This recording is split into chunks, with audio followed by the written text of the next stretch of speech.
हाय सांग माने मु ललिता लवंगलता आपण मैंने देखिपार्चंती ना ए जाली रे कौन अच्छी एथिरे अच्छी भंडा जोड़ा को कि मो सासुमा छड़ौचंती एपटे भंडा सब से छड़े सारे। तो सांग मैंने चलतु आज भंडारे गोटे बहुत टेस्टी आइटम बनैबा से भंडा को मु छोट छोट कर काटी नहीं। भंडारे बहुत कषा अंश थाए से हलदी पानी पकईदेले सब कषा अंश छाड़ी जाए। तो भंडार आज मुझे गोटे एमती आइटम बनैबा जोटा कि खाइला पर आपण मैंने जानीपारे से भंडारू होती कि छतुरु केवल बनैबा लोक ही जानी जेटा भंडारू होती बोली ना खाइबा लोक तो जमा भी जानीपारे। ସେଥିପାଇଁ ଏପଟେ ମୁଁ ଆଳୁକୁ ସରୁ ସରୁ କରି କାଟି ନେଇଛି ଆଉ ଏପଟେ ଚୁଲି ଲଗେଇକି ଆଳୁକୁ ବସେଇଦେଲି ଆଉ ଆଳୁ ଏବେ ସିଝିବ ସେଥିରେ ଲୁଣ ପକାଇ ବସେଇ ଦେଇଛି। ଏବେ ମସଲା ପାଇଁ ମୁଁ ଜିରା ସୋରିଷ ନେଇଛି ଆଉ ଅଦା ରସୁଣ ନେଇଛି ଆଉ ତାକୁ ଟିକେ ପାଣି ପକାଇକି ଏପଟେ ମୁଁ ଗ୍ରାଇଣ୍ଡିଙ୍ଗ କରି ଆଣିଲି।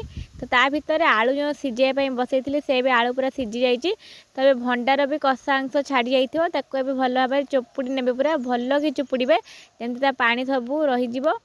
ଆଉ ଏବେ ତାକୁ ଟିକେ ସନ୍ତୁଳି नबा आप चाहिए ताको सिझे पारे मुझे ताको सन्तुली नौची से लुण पकईदेवा पकईदे भल भाव सन्तुली नबा देखिए से पूरा सन्तुली गलापर केते कमिकी बहुत कमिगला आउ अल्प हो तो एतिकी हो 3-4 जन खाइबा आमे तो आराम से हो। तो तापर से कड़े मु तेल देदेली तेल दे जीरा फुटेदेली जीरा फुटेकी पियाज पकई ताको पियाज को लाली लाली कर भाजी नेली तापर एपटे बाटी रखिया मसला को दे ताको कषि नेली। तो ये गुंड मसला पकईया प्रथम मु हलदी गुंड को पकईकी ताको कषि नेली तापर लंका गुंड पकईदेली तापर एपटे धनिया गुंड पकईली जीरा बाटी थी से जीरा गुंड पकईलिनी आ स्वाद अनुसार लुण पकईदेली। आ मेन जिनस से हूँ आंबुल 2टा आंबुल निहाती पकईबे बेसर तरकारी आंबुल पकईले बहुत टेस्टी लगे।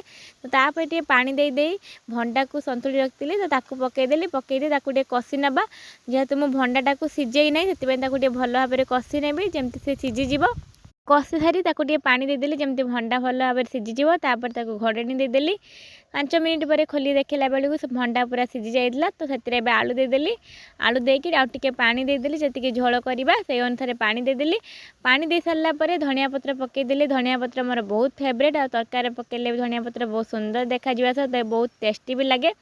तो एपटे तरकारी फुटीगला तरकारी पूरा रेडी होगला पूरा छतु तरकारी भाई देखा ना खाइले भी पूरा छतु तरकारी भाई लगे। तो एपटे धनिया पत्र पकईकी मुझे गार्निशिंग करदेली।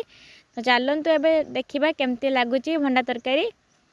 तो टेस्ट करने मुझे ताटिया गुड़ी तरकारी आनिली आउ एपटे मु टेस्ट कली मस्त रही सांग टाटा।